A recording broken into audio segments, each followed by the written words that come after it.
Today we have the privilege of speaking with Craig Beirdneau, who has transcended his own self-limiting beliefs to empower others.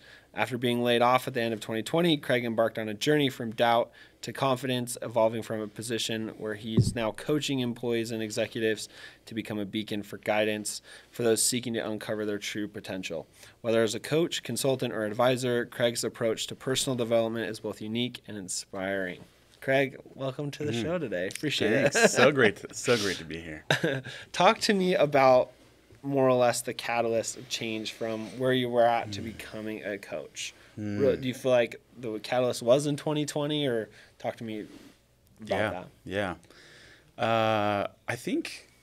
I mean, I've always loved people.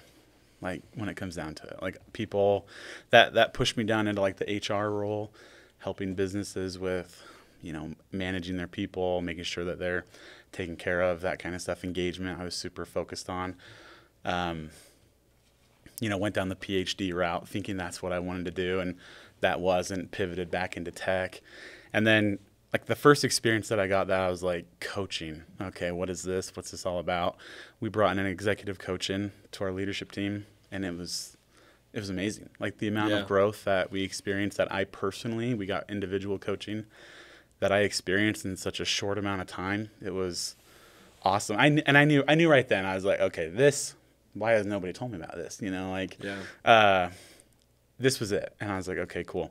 And then I decided right then and there that I was like, I will do that one day when I'm successful, right? When I'm the CEO of a big company, or, have my $100 million exit or whatever it is. So I just limited myself right there in that thought, like, okay, I really want to do this, but I'm not cool enough yet to do it. So I'll push it off. And I think getting laid off, oof, it hits you, especially if you're tying up who you are into your title, right? Into your job, into what you're doing. And so it gives you a lot of pause, gives you a lot of reflection. A lot of it can be not awesome reflection, because you're like, I'm nothing now, and then, needing to provide for my family, I just started picking up doing what I knew how to do, which was helping people with, HR, with recruiting. And then so I started a few different businesses in there, a recruiting agency that did really fun, was really, really awesome. And then one day my wife was just like, it was probably like almost a year and a half ago. She's like, hey, like, I've told you to do this before. I owe all of my success to her. Let's be real, She's like, I told you, like, what's holding you back? Like, why? And then I was reading this book.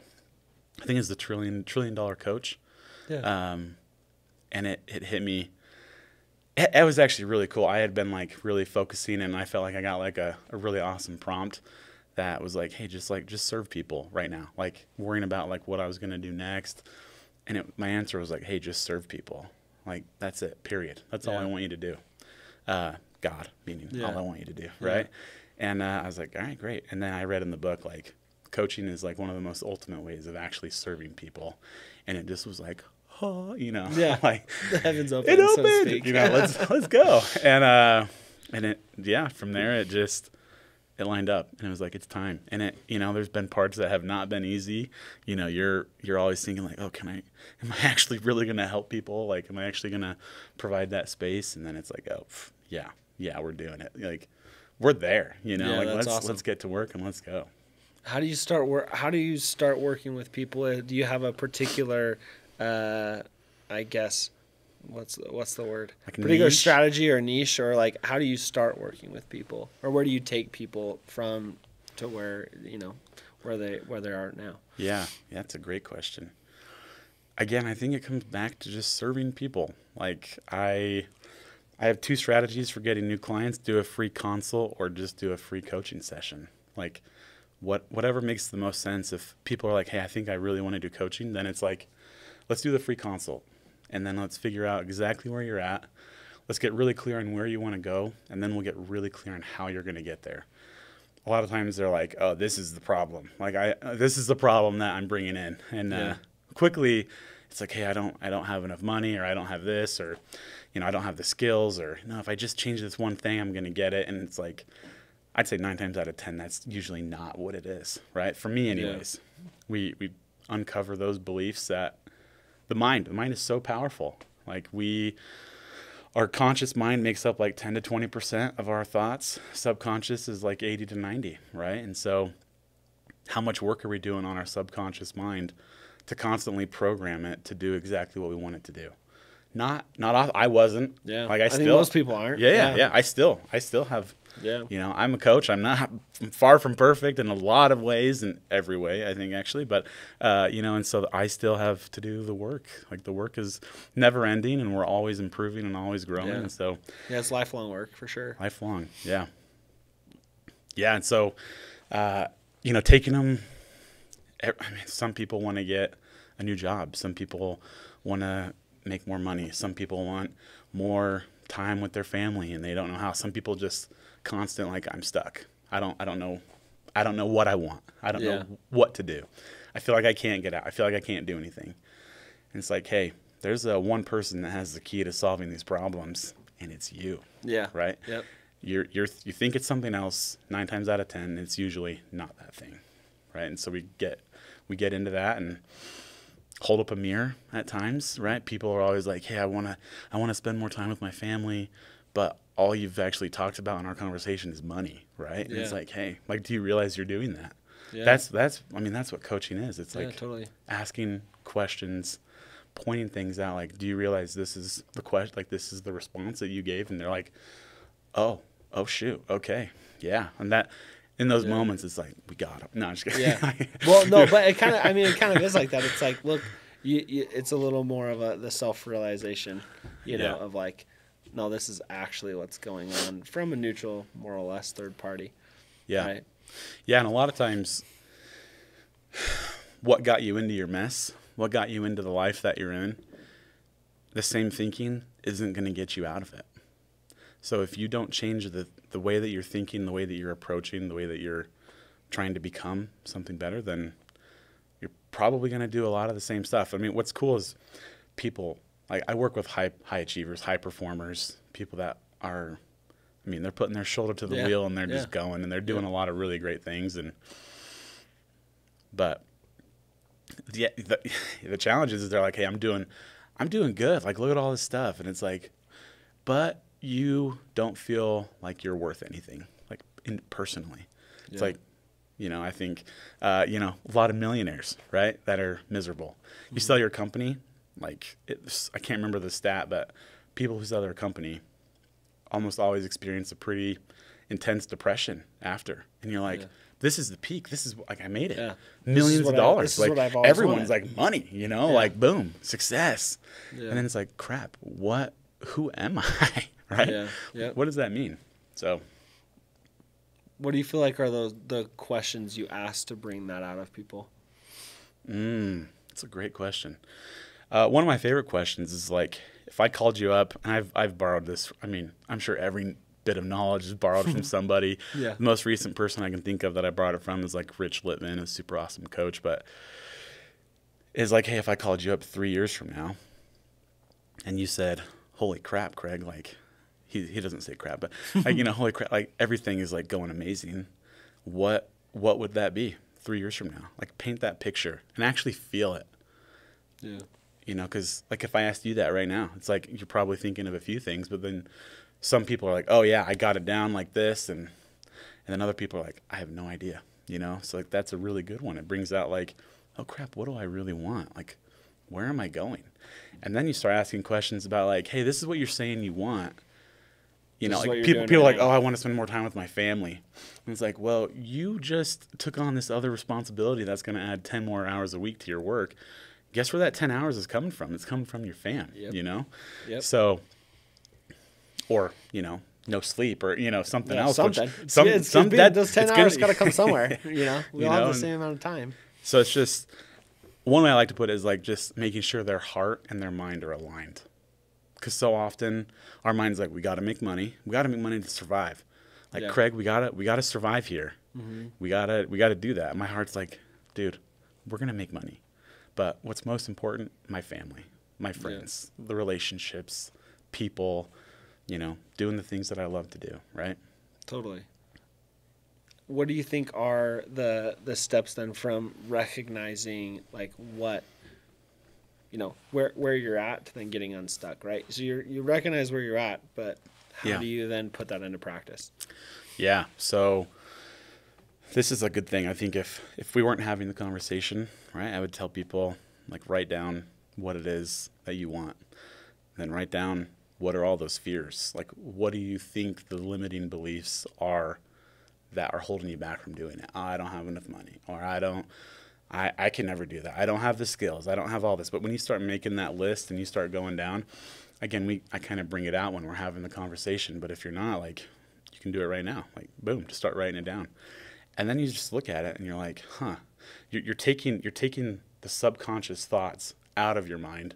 You're putting it onto paper, and then you're like, what the heck? Like, no, like, this isn't me, like, why would I be afraid of this? Why would I not do something because of this, Or some people are like, oh yeah, that's way too much. Like, I'm not gonna, and then it's like, those are the really fun ones. But like most of them are like, that's super weird. Just doing that it just becoming a little more self-aware. Oh yeah. Yeah. And, usually, like, we try on a few different things, right? Like, some people are like, yesterday, like, I don't feel like, I was talking with a friend. We did a free coaching session with him, and he was like, yeah, I don't feel like I'm anything if I'm not achieving. And I'm like, well, what happens if you stop being able to achieve, right? Let's say you're in sales, and let's say you can't, make sales for the next 2 months. Like, you get into a terrible accident in your family, something terrible happens. We don't want that to happen. But, like, what if? Does that mean for the next 2 months, like, you are nothing? That you are worthless? Like, is that where your worth is coming from that? Like, homie, like, it doesn't need to come from that. Like, I don't want to say it shouldn't, because should's a stupid word, but, like, there's a more powerful place to come from. Like, your worth is not dependent upon anything else, right? And so those are the really fun ones, when you uncover these deep-seated limiting beliefs that once you recognize it, once you pull it out, once you say it, once you acknowledge and recognize it, it has a lot less power in your life. And then once you start reprogramming it, and then once you start putting it into the frameworks of, the way that a belief framework, beliefs, thoughts, actions, results, that's a shorter one, right?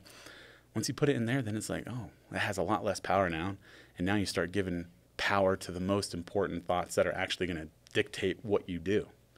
So, I mean, that's essentially like all I do. Yeah. Like, every day. Yeah. I mean, that's the more or less the central, I guess, tenet of coaching, right? Yeah. What are some other, like, limiting beliefs that you've seen in other people or the clients that you coach? Yeah. Yeah, I'm not enough. Like, it doesn't matter. I'm chasing. It's like, I'll never be enough is my belief. So then, like, how does that show up? Like, it shows up in your thoughts. Like, I constantly have to try to prove that I'm enough. Shows up in your actions, and you're like, I got to do it. Like, I got to be high achieving. So that's how you see, like, people who are high achievers who are miserable. Yeah. Is because they're constantly trying to prove, like, that's a upside to a terrible belief, right? Yeah. But then your result, you don't ever acknowledge the result. That is, I did something awesome, and it should point back to me being enough. But then I have this belief that says I'm never enough, and so it's not in alignment, right? And yeah, so, totally. I'm never enough. I'm just gonna fail. I'm not worthy of this. I'm not worthy of blank. Yeah, I mean, a failure is a big one too. Failure enough. Like, I would say those are probably the biggest ones that stem all the way down, right? Yeah. And cause a lot of, cascade of issues. Yeah. Yeah. I mean, like, for me is I don't feel worthy of love or success. And it's like, Craig, what are you thinking? Yeah. Like, and sometimes I'm not thinking, and that's the thing. That's where it goes into the subconscious, because I'm like, I have a beautiful wife. I have a beautiful 3 girls. Like, I have so much, right? Why would I not feel like I'm worthy of their love or of success? And it shows up when you go out and go into a job interview, and you're like, oh man, if I'm not achieving, like I'm nothing. So right now I'm nothing. Walking into a job interview, about to try to get a job. Yeah, like, that's not gonna. Is that a powerful place? Well. Yeah, is that a power? No, it's not a powerful place to come from. It's like, a good question I ask a lot is like, is that useful, or is that true? Right. That starts a lot. Yeah. Because sometimes it can be useful, but it might not be the most powerful place to come from. So then it's a simple tweak, right? Yeah. What do you feel like is the most powerful place to come from? Is it gratitude? Is it like where is the most powerful place to come from then to switch that mindset? Yeah, I think some people, I think it can depend on the person, just based, they might have really strong beliefs in a lot of other areas. They might be awesome at recognizing that they're grateful for everything. Yeah. They might have amazing faith in themselves. They might have amazing faith in a higher power, which is the ultimate superpower. Like it is, like your spirituality, your belief in a higher power, I think is the most powerful place to come from. But then aside from that is just like, who are you? And who you are can never be taken away no matter what. Like going back to like Viktor Frankl, right? Yeah. Going back to Man's Search for Meaning. Yeah. He's he's seen people get killed left and right. His family, a lot of them, his wife, his kids. And he came out of that more powerful than ever before. And powerful can mean a lot of things to a lot of people. And I leave it open-ended. I think there's power in leaving it open-ended for people. Like, but one of the main things is you can thrive in any circumstance, in any condition, in any situation. It doesn't mean it's going to always feel awesome. We're not avoiding grief. We're not avoiding, suffering. Although, I mean, that's a loaded one too, because we try to avoid suffering as much as we can as humans. But the power, like, I think for some people it needs to be different at different times too, right? Some people need to be more grateful. Some people need to be, and some people can come from a more powerful place if they're expressing more gratitude, right? Is what I should have said. Yeah. See, I just shouldn't. Myself too, well, it's human nature, man. It's reprogramming, like all those things for sure. Yeah, absolutely. Where do you feel like in the clients that you've coached, has there been any pivotal stories or moments where you feel like limiting belief led to a powerful place so that they, had that transformation? Yeah. I mean, there's ones that involve getting huge pay raises, coming in thinking they were only going to ask for a $20K raise, and they ended up getting a $75,000 raise. That's life-changing in that moment, right? Maybe not life-changing money forever, but changing your business strategy from thinking you're only going to grow by 10x, and now it's hey, I'm actually going to grow 50x, whatever that means for you. So a really cool one that I was reflecting on recently was somebody who was laid off, who I was able to give them some coaching sessions, and they were hungry for it, which is, I think, a huge catalyst. I mean, I can't change you. I'm not gonna, you are the person that changes. Yep. And he would go on trips for work, and international trips, seeing beautiful places, and he would stay inside. He would stay inside his hotel because he didn't want to look like an idiot when he would go out. He didn't want to ever be embarrassed. He wanted to keep that wall up and be protected. And 2 sessions, that's all it took. Again, he's hungry, he's ready for it, and he went out and did the work. And he's I just want country dancing now, right? I never my wife has wanted to do that for the longest time, and that's something small, but also that's also huge, especially for someone that had a really big limiting belief to be country line dancing. Yeah, it's pretty awesome. Yeah, and he has a beautiful voice, but he doesn't ever want to sing in church or sing in front of people, so nobody knows, right? And now he's pushing towards that, right? And honestly, I think all of them come down to you are not only okay, but you are wonderful and thriving no matter what, right? That's the ideal of getting people back to, right? Getting people back to that spot, because we let so many things, life happens, so many things attach onto us, and we're like, what the freak is this? Like why do I feel, why would I have that belief, right? And so, the coaching has been eye-opening. It's been beautiful. Just the other thing I would say is just people who message me and say like, hey, like I felt seen for the first time in a long time, and like that's like my new goal. Like that's my new focus. Yeah. Is to just see people, right? Because so many people, it's easy with social media To feel unseen. Yep. Right? To feel like you're not significant. And I mean, if you can see like one person a day, like you can see 365 people a year, right? Yep. I mean, that's huge. Yeah, no, totally. And I think social media also too, it gives us this more or less perfect facade, right? That we all kind of judge each other off of, and it's always, tulips and daisies and grass is greener on the other side kind of thing, right? And yeah. It's not always like that for everybody. Where like for you in particular, where there's been some moments where you really had to, dig deep and make that change to kind of put yourself on a better path.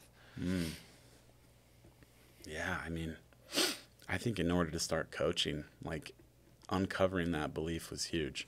And I was working with my coach at the time. Just uncovering what does it mean to be, why am I living with this belief that is just, it does nothing for me, right? And, I mean, a lot of them have been moments where you feel like you're in like that pit. You feel like you're, there's no lifeline. There's no rope coming down to grab onto and no ladder. And, I think we talked about the catalyst before of getting laid off. Like, I remember it was like Halloween. I got laid off the beginning of October 2020. And my wife had a really bad pregnancy. She's on bed rest, sweet little. It's just rough, man. She can't talk, or she like throws up bad. It's and rough. So me and the two kiddos, we went to a little Halloween party together, and I remember this moment like it was yesterday. My kids were inside, and I was taking food out to the car, and I like looked up at the sky, and it was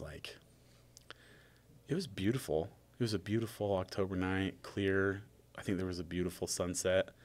But I just felt in that moment that there was no hope, that I was never going to be okay ever again.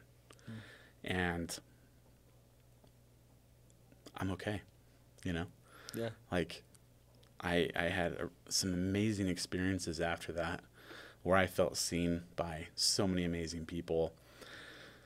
But just like working through that, like what do you do when you go home from that? You know? For sure. It's like you go numb out a little bit. You go watch a show, or you go turn on a video game, or you put the kids to bed and just go to sleep, or whatever it is, right? Like, but working through those moments, like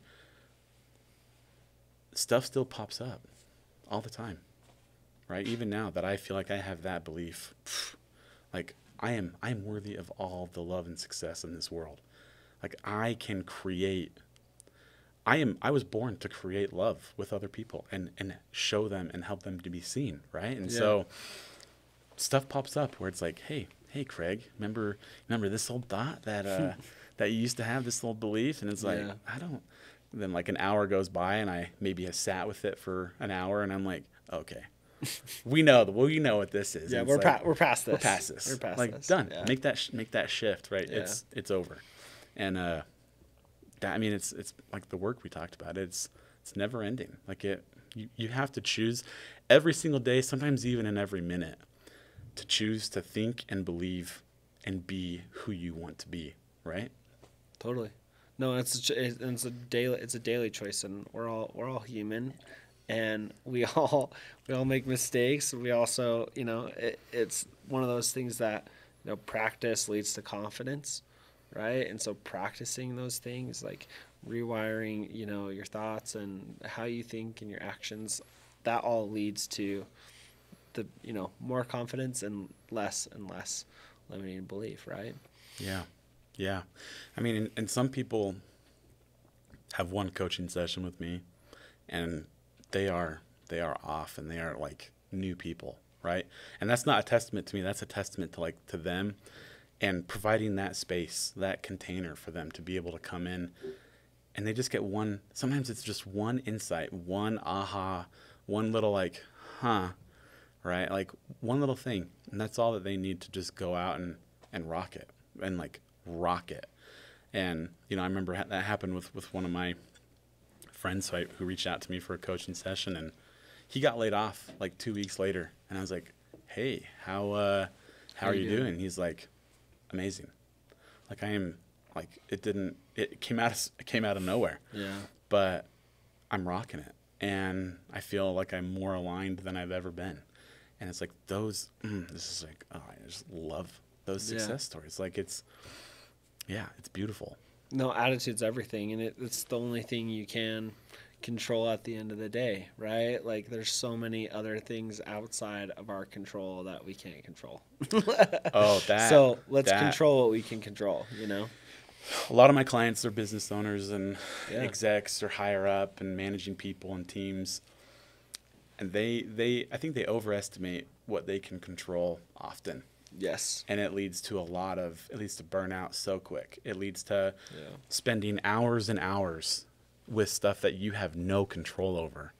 And it's once you get those hours back, then it's hey, I'm working the same amount, or I'm working less now and getting more done because I'm not worrying about things that I can't control.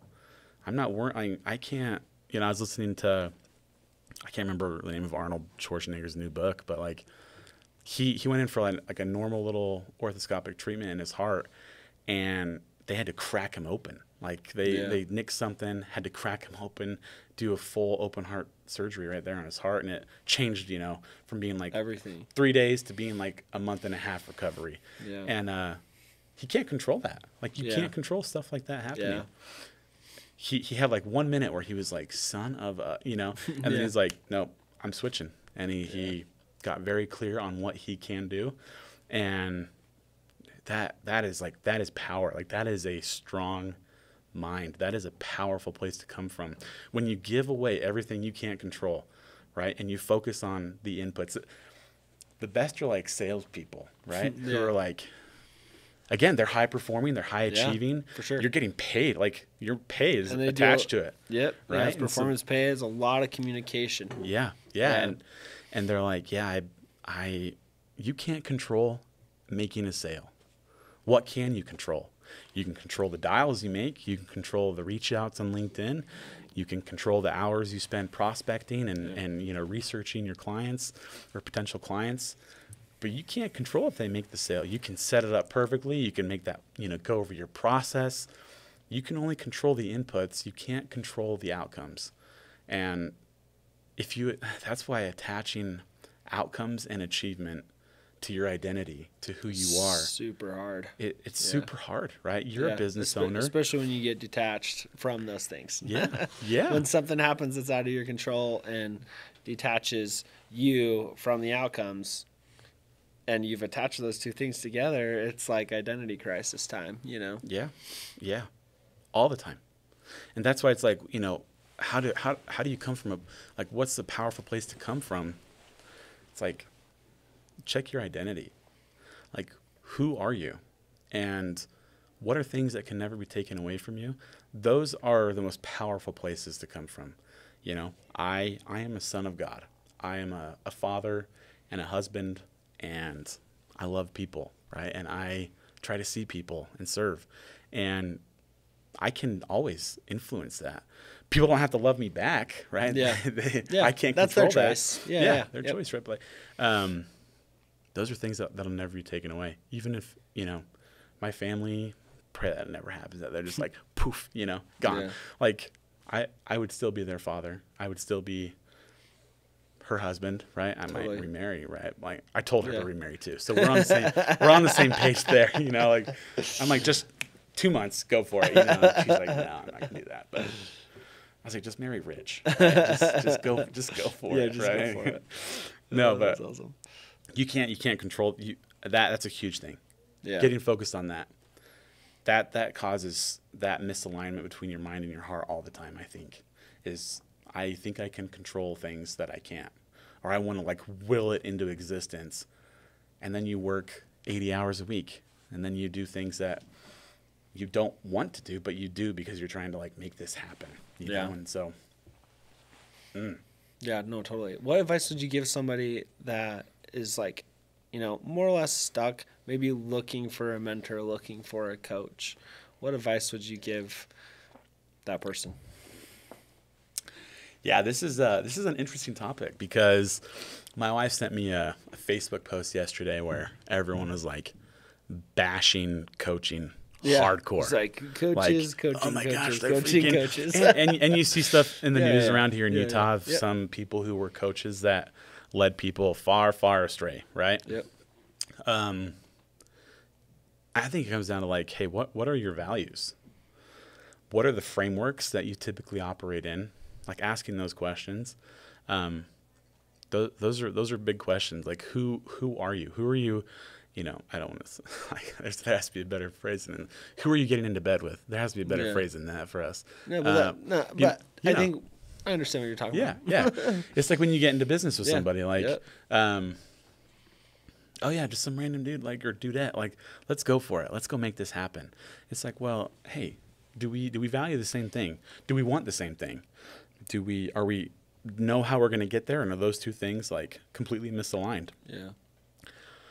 Most coaches, I think, or mentors even will give you. I mean, I love a good mentor. Like, mentors are amazing. There's also something about investing in yourself. Like a mentor, you're going to get free advice most of the time, and they're great, and I love them, and utilize everything. Like utilize every tool possible, right? Yeah. But there's something about when you invest in yourself that changes it. Like, one, you have to believe in yourself enough to invest in yourself. Totally. And two, you've invested money, you've invested time, and now you're going to show up in a much different way. It's like when my parents gave me a car in high school, like I did not value it the way that I value our cars now. Yeah, right? Because you purchased it. Because I freaking purchased it, and it's like, So, but yeah, see the frameworks that they use, see the beliefs, talk to their other clients. Talk to, you know, I'm an open book. I'm super transparent. Like, come, you can see what it is. Like, see what it is. Yeah. You can look at their content. You can look at the stuff they typically do. Is it a lot of hush hush? You know, if it's a lot of hush hush, then I'm like, I don't know if that's for me, but it might be for you. Just evaluate those things, and I think a free coaching session is always a really easy way of, like, hey, this is exactly what we would do. Yeah. You know, and you get to test drive it, right? It's like, Yeah. how do you go buy a car? You test drive, you do research on it, you check everything else, you check the price, you check it all, get the full picture, and then you make a decision that's best for you, you know?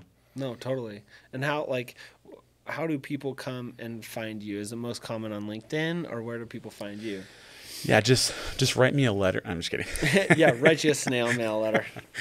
My address is LinkedIn. That's where I spend a lot of my time. I was on LinkedIn. That's probably the best, LinkedIn. And then I have a link to a free consult there that I'm pretty open game, right? Yeah. I love people, I love talking, I love serving, so it's very rare that I don't respond in kind to people reaching out. And you're awesome on LinkedIn. I've always enjoyed following your content, and you're always so engaging in comments and stuff too, which I think that in and of itself is a lost art nowadays. So yeah, that's my number one advice for people looking for jobs is like, don't post content if you're looking for a job. Like, go comment on people's stuff and give value, add value. Yeah. And the worst thing ever is when you meet somebody on LinkedIn and then they're like completely different in real life. Yeah. Like, they're not as funny as they were on LinkedIn, and you're like, what is going on? Or they're like a lot meaner, and you're like, dude, you're so sweet on LinkedIn. Yeah. And it's like, just be authentic, you know, just be yourself. Just be yourself, you know? And also be specific. I think a lot of people get in their own head, whether it's complaining that they got laid off or being very generic about what they're asking for. Like, you got to be specific. Like, if you want help, you got to be specific about what you want help for or where you want to be, right? Because that's the only way you're going to get there. Yeah, it's like if I was like, hey Dan, how can I help you? You're like, thank you for giving me work to do, right? Like, be like, hey, Dan, could I introduce you to like these two people who own these two businesses that are looking for, you know, marketing and advertise, whatever help, right? Like, Yeah. boom, like that's a very clear thing, because then you're like, yeah, I got this. Let me do it. Yeah. So that's my advice to people who are like, who don't like know how to approach when you do get laid off. Like, Yeah. hey, how can I help you? Stop asking that question. Like, Yeah. say, can I do this, this, or this? Would that be helpful? And if not, is there something more helpful? Right. Yeah, totally. Or I interviewed Logan Mallory. You may know Yeah. Logan or met Yeah. Logan, and he surprised me the first time I met him in person. It surprised me. Didn't surprise anyone else that knows Logan.